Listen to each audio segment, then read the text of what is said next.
school? Did you go here last year? Who do you live with? Really? And I ask them all these questions because I need to know where they're coming from, what angle I'm going to come from, right?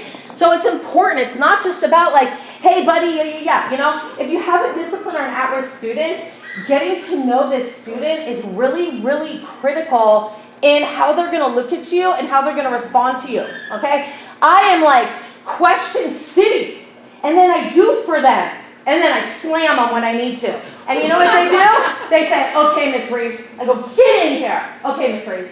Why? Because I've asked all these questions. I know you don't have a mom. I know that your dad skipped out on you.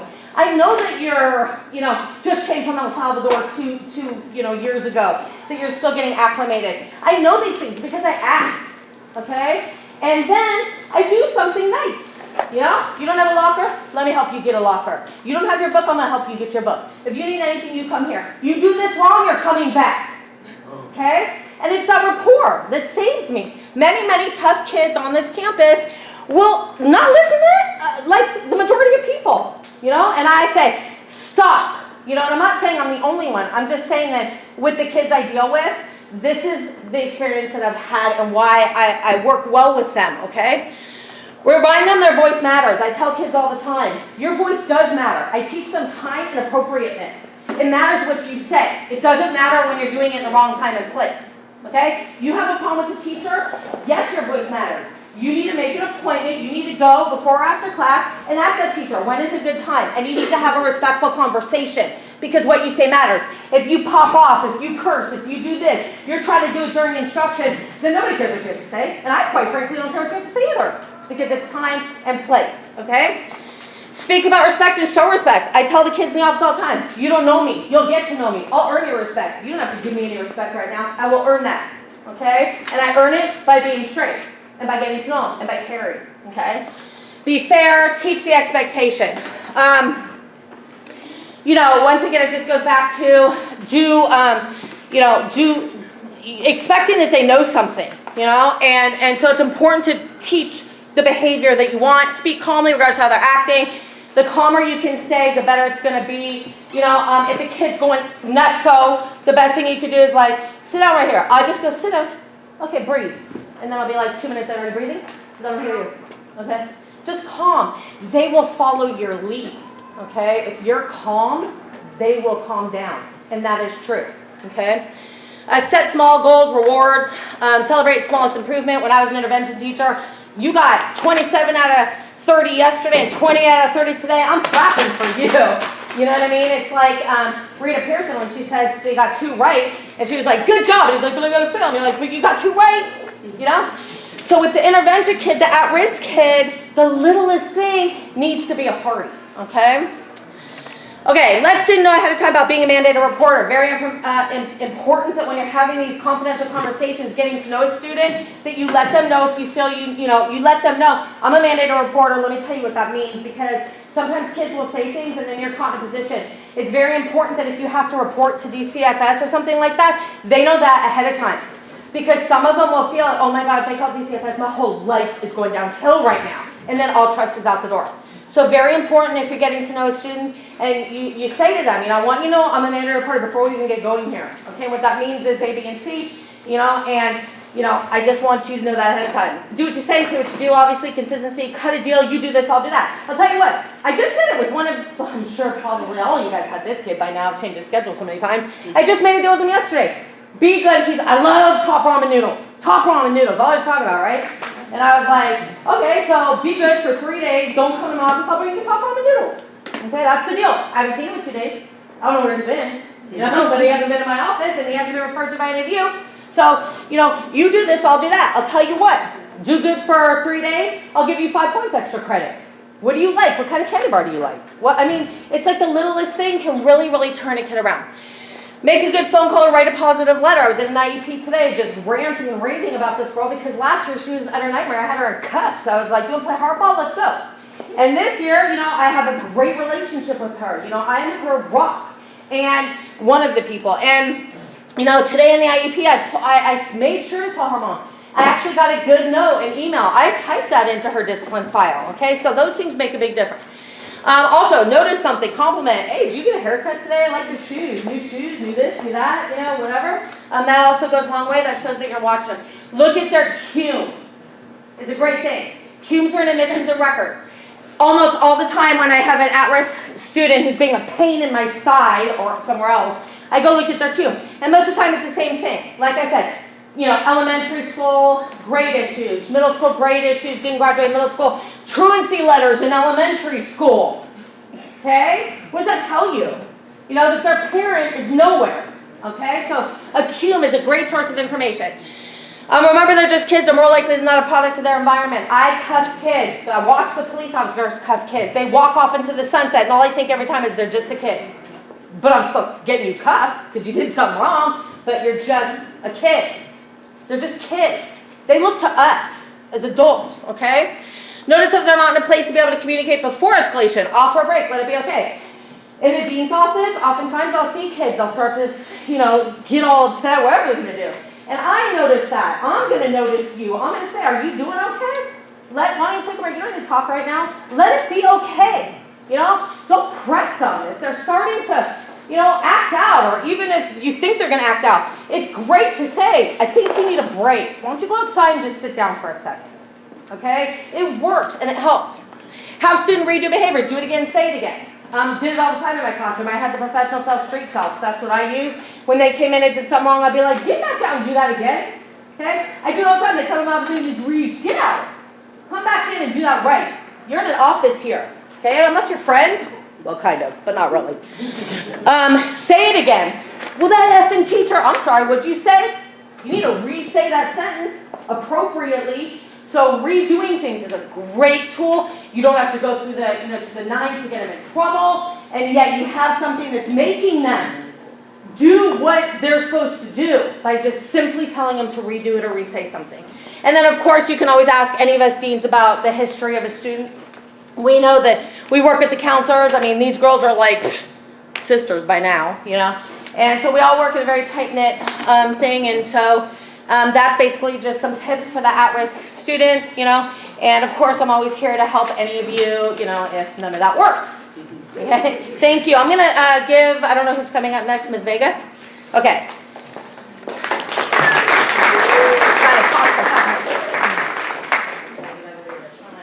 Okay, everybody take a deep breath. That was a lot.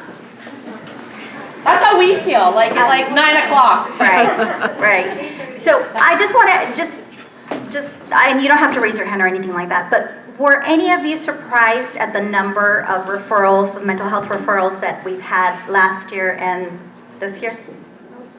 Yeah, okay. Any of you not surprised? Yeah, okay.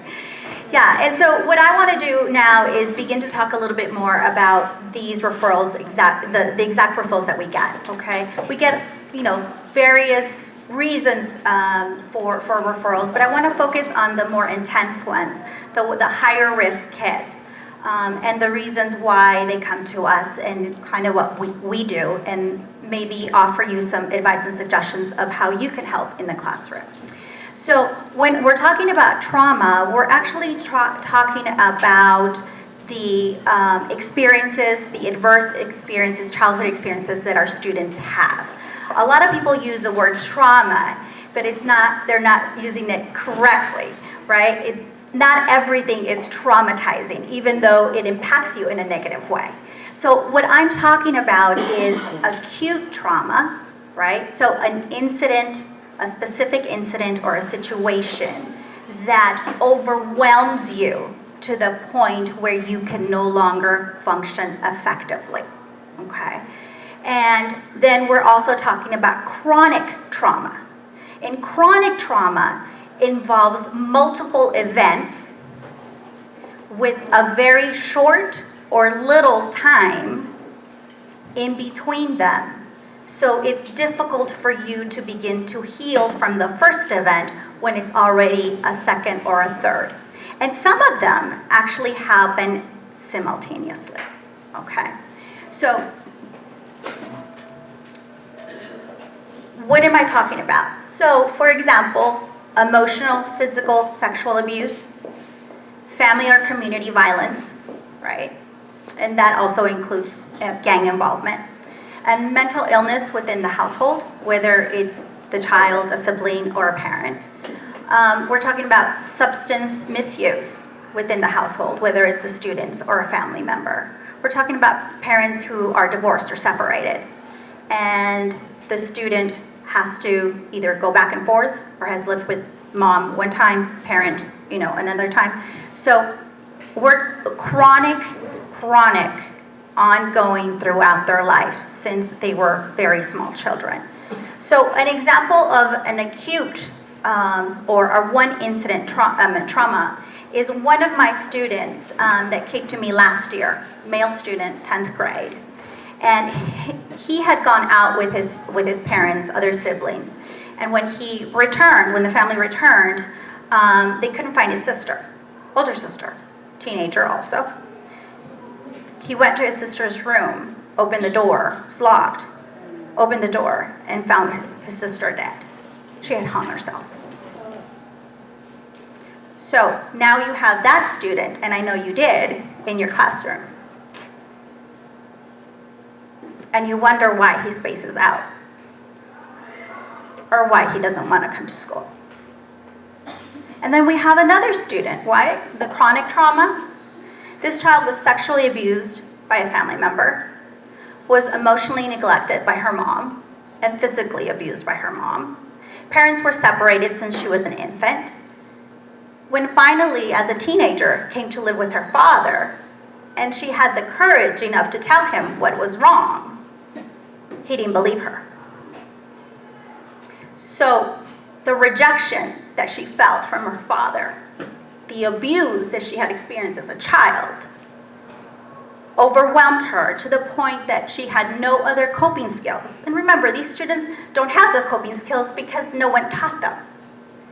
That she began to cut, and one day decided that life was horrible, and drank rubbing alcohol.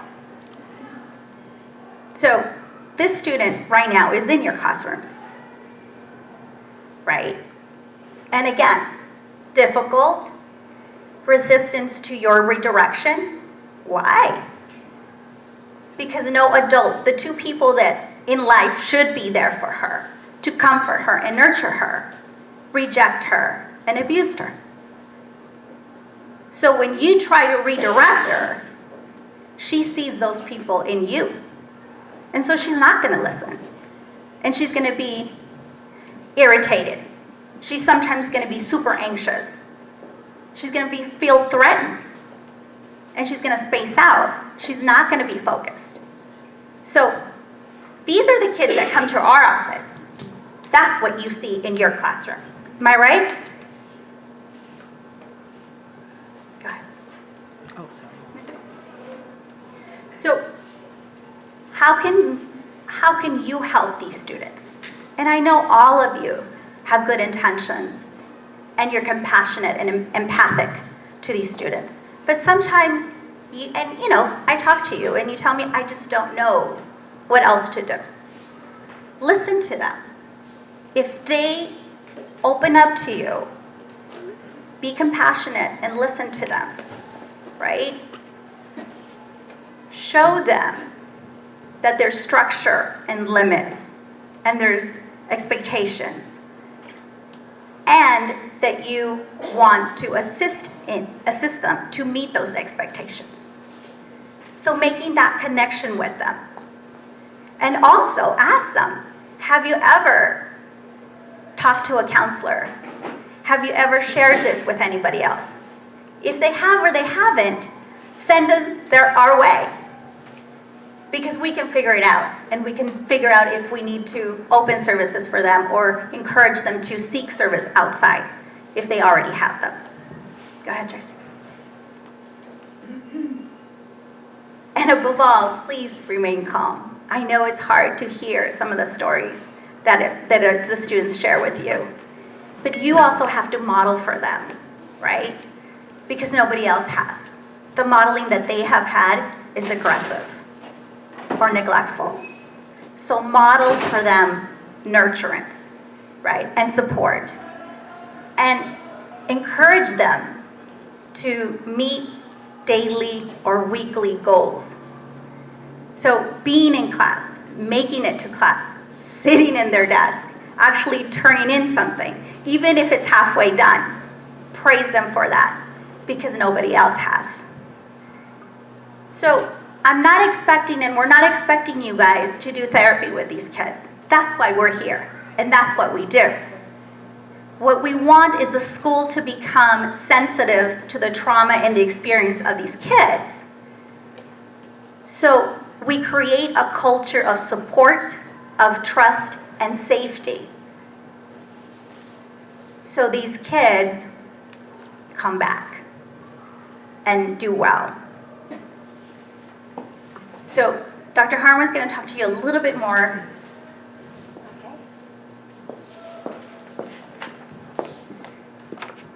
Hello, everyone. Well, we're running out of time, so I'm going to go quickly through my slides because I'm so fortunate that today we have two amazing guest speakers that are seniors at Birmingham Community Charter High School, and they're going to share their stories. But before we do that, I want to ask all of you to close your eyes. I'm going to walk you through a little guided meditation because we all need it. I do something like this about 3 to 5 times a day because the stress, the anxiety, it's just, there's so much to handle, the depression from these students, and to see one student after the next, I got to do something. So let's take a moment here, let's close our eyes. Put those phones away. Try not to think about anything. I invite you, when you take your next breath, to simply be more conscious.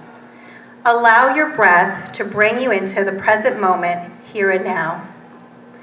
Breathe through your nose. Inhale cool air and nurture yourself.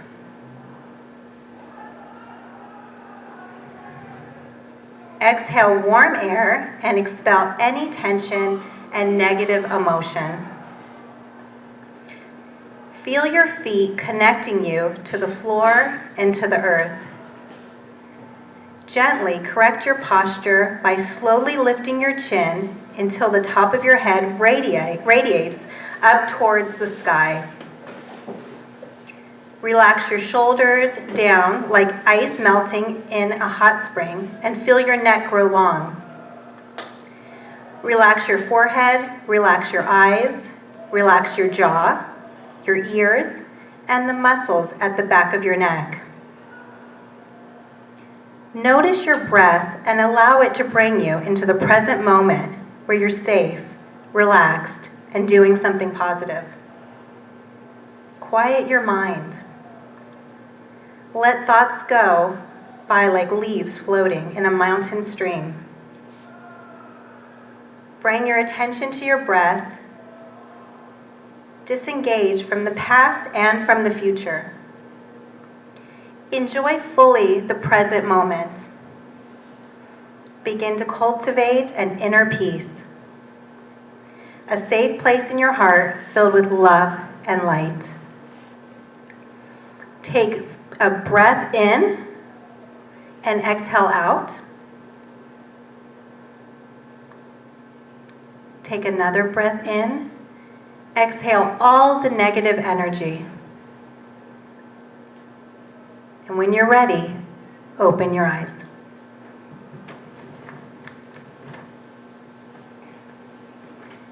That was a quick guided meditation, but if we could do something like that 2 to 5 times a day between passing periods, anything, just a little meditation, doesn't have to be listening to a voice obviously, but just something to calm ourselves is going to help so much. Okay, I'm going to go through my slides quickly. I'm so sorry, on this Friday my topic is suicide, so I'm going to get through it. Suicide is the 3rd leading cause of death for youth aged 10 to 24 in the United States. In recent years, more young people have died from suicide than from cancer, heart disease, HIV/AIDS, congenital birth defects, and diabetes combined. For every young person who dies by suicide, between 100 and 200 attempt suicide. Males are 4 times more likely to die by suicide as females. although females attempt suicide 3 times as often as males.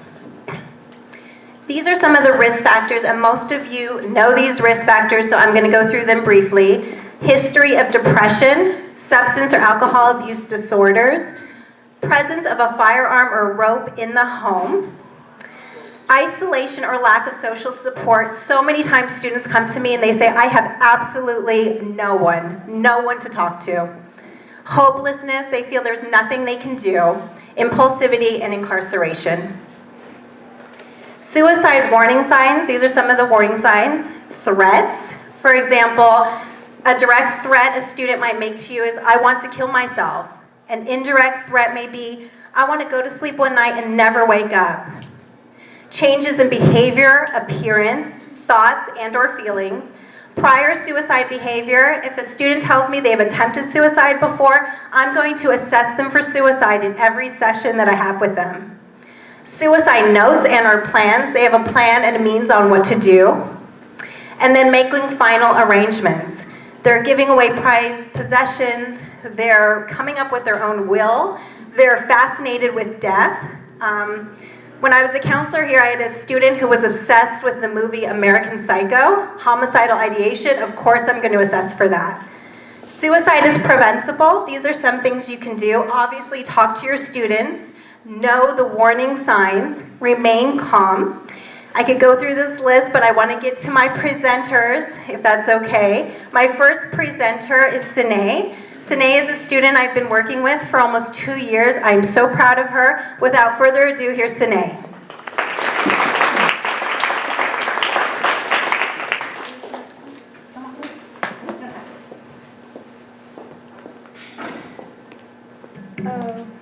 My name is Sine, and I met Dr. Harwin in my sophomore year.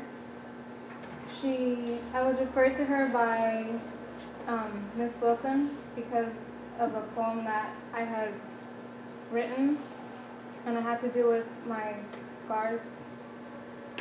And she was worried, so I guess she referred me to Dr. Harwin, and she told me after class, she let me know ahead of time, that way I knew and I wasn't just surprised. And later on that day, Dr. Harwin called me in, and at first, I never really liked talking to anybody about anything, not even my mom, and she was always trying to be there for me, but I always shut her out and I shut everybody out. But talking to Dr. Harwin helped me because I learned to open myself up when I need to. I was struggling with a lot that year. That year I was a mess, but she helped me get through a lot of things, and she helped me realize that if, looking back on it now, if I hadn't met her, I probably wouldn't be here by now. A lot of things that teachers don't realize is why students are absent or late in the way that they act, like they said earlier in the presentation. I used to ditch a lot because I had too much anxiety to go to class, and I didn't pay attention because I was always spacing out, and I didn't want to pay attention to anything else because there was a lot going through my head. And there was a lot of times that I've had panic attacks almost had panic attacks in class, so I asked to go to the restroom. When I take a while, just give myself deep breathing techniques, and she's helped me with that as well. Last year, junior year, I had a teacher, Mr. Signego, who helped me open up even more because I would talk to him. He told our class that we could talk to him about whatever we were going through or if we needed anything, and that helped me a lot because he helped me get a lot of my grades in my classes up. That's all I have to say.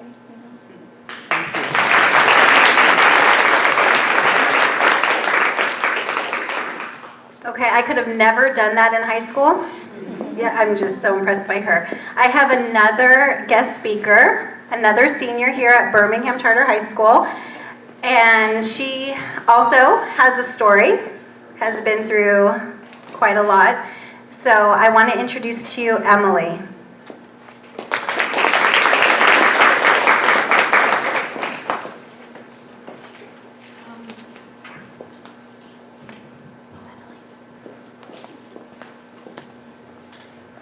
Good afternoon. My name is Emily. I had to type mine up because my thoughts are all over the place. I know I'd lose focus, so. I found myself locked inside of Stanford's dining hall restrooms. Deep down, I knew I shouldn't be that ungrateful and waste the opportunity I was given. But then there was another thing I couldn't do right. I couldn't do anything right. I had been getting up late, not finishing my assignments. I just couldn't focus, just like how I was doing in school. I felt disappointed with myself. I felt disgusted. I used to be an exceptional student. My teachers would exemplify me as a role model for my peers. I used to be the perfect daughter, but that all seemed to disappear. I just disappointed everyone. My parents' voice boomed in my head. You have everything. You're not living in poverty. You have a family that loves you, and you're beautiful. How can you possibly be depressed? I even remember hearing my grandmother's comments that she had made a while back. Mami, no te portes así. Tienen dinero, no te falta nada. No seas así. I could tell that even my grandma was a little disappointed in the way that I was acting. It was just one disappointment after another. I was done with it. I was done with everything. I looked around the bathroom to find something to end it all. But there was only a sink, a toilet, a shower curtain, a shower head. Nothing. I am too much of a coward to slam my head against a hard object or penetrate something through my body. So I just lay there. After a while, I didn't know how long, I decided to call my therapist and talk to her. I needed professional help. I called her office and they were closed. I couldn't call my parents because they'd just lecture me. I couldn't call my friends because I'd be wasting their time. I wasted everybody's time. But I was slowly breaking. I knew I needed help, so I called 911. The dispatcher must have heard the distress in my voice because she proceeded to ask me a series of questions, and before I knew it, I heard a voice from the other side of the door. Emily, are you okay? This is the police. You're not in trouble. Just open the door. We want to help you. You're not in trouble. I couldn't believe it. That was the last thing I wanted to do, was to waste somebody else's time. And here it was, causing more trouble. Why? Why couldn't I just shut up? Why was I so incapable of doing anything right? My parents had to drive up to San Francisco, where I would be hospitalized for 72 hours. We didn't get much time to talk before my hospitalization, but I read the expressions on their faces. More than worried, they were disappointed. Just as the nurses put me on the gurney to drive me to the institutions, my mom told me, "Why, princess? What did we fail you in?" Guilt overflew my body. I didn't know what to expect in being hospitalized, but as it turns out, it was exactly what I needed. I learned coping skills and felt genuine support from the staff. I met other kids and teens that were there for various reasons. We didn't exactly know how or why each one of us got there, but we accepted each other. We did group sessions throughout the day, and when one person started to share, everyone else began to share. Soon, we all began to open up more. Most had recently been hospitalized, but one of the patients there had been there for 4 months. His name is McConan. I got along with him the most. He was my age and we had similar drives and aspirations. At one point, I asked him how he handled his stay at the hospital for so long. All he said was, "I just learned to change the way I looked at things. I just looked for the positives." But by what he told me, he hadn't always been that way. But when you're forced into certain situations, what other choice do you have? My family would come visit me every day. The time we spent together was filled with lectures or engulfed by silence. Somehow, they couldn't wrap their minds around how I got to this point. But 2 years. I had spent 2 years dwelling in negativity and disappointment. There wasn't much support or understanding. When I tried to talk to them, they would boomerang back with lectures and guilt. More than anything, it was the guilt that made me hesitant to ask for help. Early in my junior year, I was nearing a breaking point, so much so that I had ditched school for the first time in my life. I knew then it wasn't healthy for me to keep everything to myself. It was then that I decided to talk to a teacher. She referred me to Dr. Harwin. Although I was hesitant, the teacher allowed me to consider professional help and eventually receive the help that I needed. But all of that didn't seem to matter now. So my parents seemed to not understand that I just needed somebody to listen to me. All I needed was support. But that was impossible. That was made evident during the family meeting we had before my release. Just like when I wanted to disclose my thoughts, my dad would begin to lecture the social worker who was proctoring the meeting. I understood him. He just wanted to be heard like everyone else. But even so, he should listen to the advice professionals gave him. I knew that once I left institution, everything would go back to how things were. I knew nothing would be different, and I was right. My parents kept reproaching me about what they thought I had to improve on. They would tell me that the tantrum I threw during the summer was not a good enough excuse to dismiss everything else in the world. Tantrum. Yeah, that's what it was. First it was arrogance, then it was laziness, and that's a tantrum. By the time school started, you can say I was more than happy to spend time away from home. I was at school. I was invited to participate in group therapy with some of the girls that go to Birmingham. I was nervous, but I joined because I knew it would only benefit me. It seemed that it wouldn't be a successful group at first because everyone was so shy, but after I shared my story, it gave another young lady the courage to share hers. Little by little, we were able to get to know each other and give advice that may have been dismissed if another adult would have told them. I tried my best to be as positive and helpful during the sessions. Even though some girls may not have taken the advice we gave each other, we tried our best to be polite and acknowledge the opinions of others. With all this help, I thought I would be cured faster. Yet, I still found myself struggling with problems from home. I still couldn't seem to concentrate, so I decided that I needed to spend more time away from home. I started volunteering a lot more. Not only did it provide me the peace and tranquility I needed from my parents, I found joy from being so proactive within my community. Volunteering really helped me cope a lot. I felt happy that I made others feel happy. It's a simple joy that I cherish. And just like McConan, I'm learning to look at things in a different way, trying to have a more positive perspective. Of course, not all students are at this stage of awareness, however, but with the help that they receive outside of their home at this school, they eventually will be able to get better. So all I ask of you all is to listen to them and keep on doing what you're doing. My experience at Birmingham has been really great. I have met a lot of teachers who genuinely care about their students.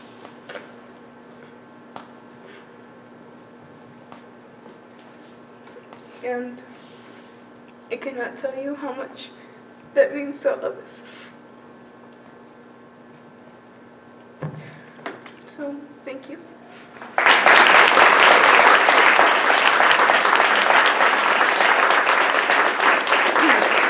These are the students in your classrooms day in and day out. They have stories, they're endless. So please, we just ask, listen, talk, know what's going on. And there are so many resources here to help. We have a next slide, Ms. Bowden.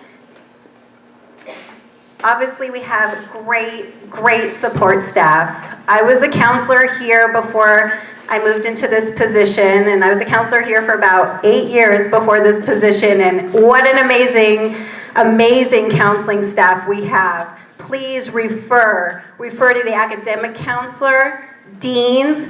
You met Ms. Vega, the school social worker, myself. We are all here to help. Please refer. questions? Where's my team? Oh, are you guys okay? No. I know, Okay. it's a lot. It's a lot. Take a moment. Welcome Take to our a- world. yeah. Guided meditation 3 to 5 times a day. Okay, sometimes 15 to 20 times a day I do it. Anybody have any questions for any of us here? I mean, Ms. Vega and Dr. Harwood and I, we work really, really closely together because oftentimes it's a dual situation, as you heard from our lovely students who couldn't concentrate and they get sent out, and then I have to question and figure things out. I'm constantly calling the girls. Yes. Yeah, you know, it's possible to get a little bit of communication about students that are going through, even if not detailed, just a little bit of a, hey, the student's going through a lot, just be aware of that. Yeah. So I try to send out an email, and again, I won't disclose obviously what the student's going through, but I'll say, oh, you know, I'm seeing the student. So you kind of know what's going on. I might say a little bit here and there without disclosure and keeping that confidentiality, but I do try to tell the teachers as much as I can. And I know that I've emailed many of you saying, I'd like to talk to you about this student, and I've met with teachers to just give some sort of basic understanding of what's going on. Again, confidentiality, but I do say, you know, is there a time when we can meet so we can talk about this student? And most of the time it's because there's a lot going on, and I would want to give a heads up. So, yeah. I have a question. It seems like there's this very challenging middle where we have to balance the respect that these kids are going with, and on the other end, expectation in terms of you know, classroom work, et cetera. For example, accommodations. Unless they have an IEP or a 504, we're not legally obligated to provide accommodations. So I think, at least in my experience, it would be really helpful in those situations to speak, for you guys to speak with us, but also acknowledging the fact that, you know, as teachers, we're under a lot of pressure with the test scores and everything, and, you know, large class size, and we might have up to 2, 3, 4, 5 kids that are in crisis. And